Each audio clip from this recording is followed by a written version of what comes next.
Did you know losing body fat after 40 can actually feel easy if you follow 5 simple rules? After years of struggle, I've maintained 15 to 20% body fat for over a decade, and I've helped hundreds reduce their body fat too.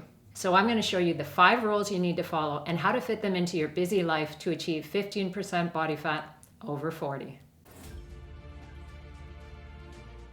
To start, let me show you how to eat in a way that keeps you full and makes fat loss feel easier, without extreme diets or constant hunger. Prioritize protein to lose fat. One of the best ways to make fat loss more manageable is to increase your protein intake. It helps you stay full, reduces cravings, and helps build and maintain your muscle. My client Mike told me that he'd been trying to lose fat for years, eating what he thought was healthy and working out pretty regularly, but nothing was really changing. He was always hungry and he had a hard time keeping his calories under control. I asked him to add more protein to his breakfast, Greek yogurt with berries, and sometimes eggs too, foods that he enjoyed, and then to add more lean protein to his other meals. He found that the extra protein kept him full and he wasn't driven by hunger all the time. He lost 30 pounds in 6 months, even though he went on a few vacations, usually a big weakness for him in terms of food. And it was because he found a way of eating that kept him more satisfied. He could manage his hunger. So aim for 0.7 to 1 gram of protein per pound of your body weight. That's 1.6 to 2.2 grams per kilo per day. If you're 180 pounds, you'll need 126 to 180 grams per day. Spread that amount across at least 3 meals so that you don't go long periods without eating, which often leads to bad food choices or overeating. Use mainly lean protein sources like lean meat and poultry and fish, Greek yogurt, cottage cheese, whey protein isolate, and high protein milk. If you're not sure how to hit your protein numbers, download my free Lean and Strong protein plan. It includes a list of lean protein sources and a sample meal plan that makes the process simple and realistic. Get it in the link in the description. Now, eating enough protein helps reduce your appetite, but in order for it to help you build muscle, your body needs the right stimulus to use it. And muscle is valuable for reducing your body fat percentage because that's the ratio of fat to lean tissue. Primarily muscle, but also blood, organs, bone, skin, and connective tissue like tendons and ligaments. Even if you don't lose fat, but you put on muscle, your body fat percentage will go down. So you need to exercise strategically. This isn't just about burning calories. It's about building muscle to help you lose fat more easily. Weight training should be the focus of your program if you're over 40. Without a stimulus for muscle growth, you'll gradually lose your muscle as you get older. 0.8 to 1% of your muscle mass per year, starting around 40. And getting to 15% isn't about weight loss, it's about fat loss. That means getting and keeping as much muscle as you can while losing body fat. If your only form of exercise is cardio, you'll lose weight, but it probably won't look the way you want it to. Muscle gives your body shape. Without it, 15% body fat can still look soft. With more muscle, you'll look defined and athletic, which I think is what you want. So strength train 2 to 4 times per week. Short, focused workouts from 25 to 45 minutes are plenty. Our recovery from exercise can go down as we get older, so make sure that you're not doing several really long sessions in a row. Right now, I've found myself leaner in the last couple months, probably 15% when I usually sit around 17 or 18%. I'm going to tell you how I did it in a sec. But I should note that 15% for a woman is about the equivalent of 8 to 10% for a man. It's very lean and most people don't need or want to get that low. 15% can be fairly comfortable for a man in his 40s or 50s. For a woman of the same age, 20 to 24% is probably a more reasonable range to reach for, unless you're like me with similar genetics and are a long-time athlete who's committed to the fitness lifestyle that it takes to get there. So here's some pictures to show you what the body fat percentages look like for men, and this is what it looks like for women. If you want a pretty solid estimate of your body fat percentage, take a couple of pictures of yourself, front and side is good, and put them into ChatGPT and ask for your body fat percentage. I've tried this for myself and some of my clients, and it actually does seem pretty accurate. It kind of looks for things like definition and striations, and especially the area around your stomach. So that will define your body fat percentage. Now, to get myself leaner recently, and this basically happened accidentally, I'm doing something called high energy flux. That means I'm eating a pretty decent amount, but I'm also moving a lot. I lift weights 2 to 3 days a week right now. On weekends, I go for long bike rides with my family, 2 hours or more. And for 3 Sundays in a row, we went kayaking for 2 to 3 hours after the long bike ride on Saturday. So even with the extra summer food, the patio lunches and dinners, ice cream and popsicles, I'm leaner now than I was a couple of months ago. You might have experienced something similar if you were away on a European holiday and you ate a lot of food, but you walked so much that you didn't put on any weight. When we were in Barcelona and Prague last year, we were walking 16,000 to 22,000 steps doing our sightseeing, way more than I usually do. And I was definitely eating a lot of delicious, high calorie density food. It's easy for me to be active in the summer because I really enjoy outdoor physical activity like that. And I'm in good enough shape to handle those long exercise sessions. This type of metabolically active lifestyle, sometimes called high calorie turnover, is fun.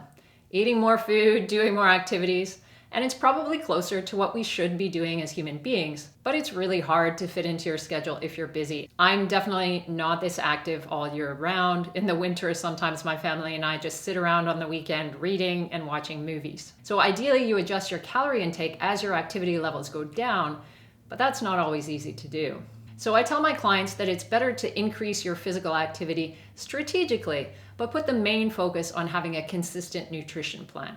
Because then you can manage things better when you have a big project at work, you're traveling a lot, or you get sick or injured. But if you want to be 15% body fat and keep it that way, it's important that you do get used to having a reasonably high activity level. It needs to be part of your lifestyle.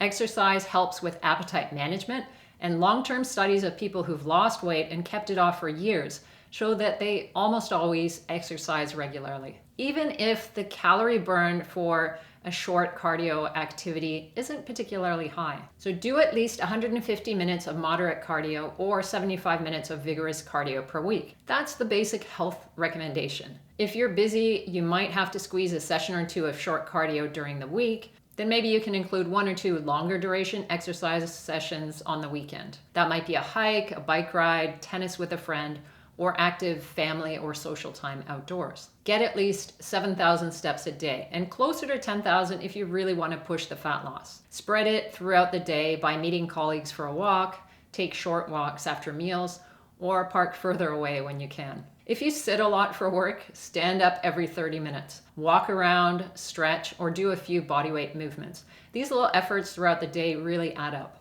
And to make fat loss feel effortless, you need to design your environment. Willpower and discipline are overrated. You need to set up your environment to make positive changes easy and make your bad habits hard to do.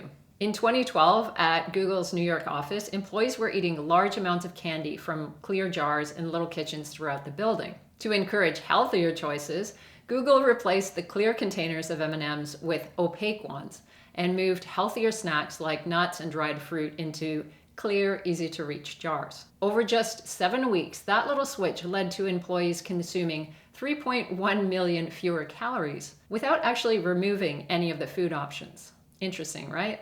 You can use this idea in your own home. Make eating healthier food easier by keeping it out on the counter or buying pre-cut veggies and fruit. Use smaller plates and bowls to help with portion control. People tend to eat less when servings look larger on smaller dishes. My husband has recently been overeating on Minties, these little chewy mint candies.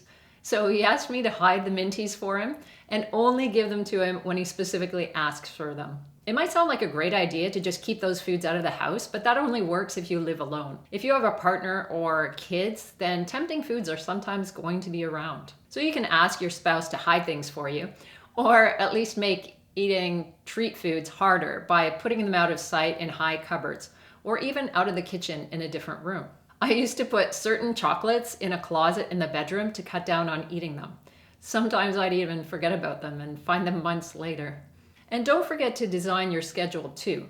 Prepare meals ahead of time, bring healthy snacks when you're on the go, and build routines that make your food decisions easier. But even when you have your food systems in place, you won't know if they're working unless you track things properly. Track progress using multiple methods. You can be making great progress with fat loss, and the scale won't move that much. If you put on a pound of muscle but lose a pound of fat, your weight will stay the same. but your body fat percentage will go down, and that's really what you're aiming for. You probably do want to weigh yourself, but it's better to use average weighing, taking your weight every day and then working out a weekly average. Your weight can go up and down on a daily basis because of your water and salt intake, temporary inflammation from workouts, hormonal changes, or where you are in your digestive cycle. With average weighing, you can monitor the trend and not get tied to the number on any one day. Take progress photos every 4 weeks using the same lighting, pose, and clothes. Film a short progress video of yourself turning slowly. This gives a more realistic view of your body and where the fat is coming off.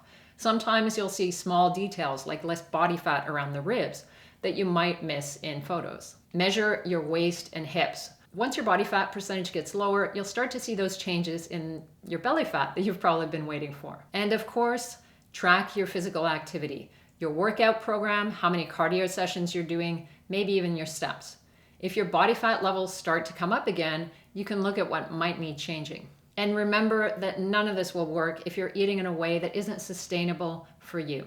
So build a nutrition plan that works for you. If your plan includes cutting out all your favorite foods or starving yourself, it won't keep you at 15%. Losing fat by just decreasing your calories lower and lower won't work either. And it's a miserable way to live. Trying to eat 1,200 calories to get lean will only leave you exhausted and won't give you a chance to build muscle. In my 20s, I tried to only eat clean whenever I was trying to lose weight. I'd do well for weeks or months at a time, but eventually I'd binge hard on chocolate, ice cream, usually a couple of tubs of Ben & Jerry's in one sitting, or whatever else I'd been denying myself. Now I include those same foods, small portions, often many times a week, without guilt. And my cravings have actually died right down. That's how I stay lean in my 40s without obsessing. So don't try to lose body fat with extreme measures that you can't keep up for the long term, months and years. Include your favorite treat foods on a regular basis in small quantities so your cravings don't build up. Because you need to stick this out and be patient.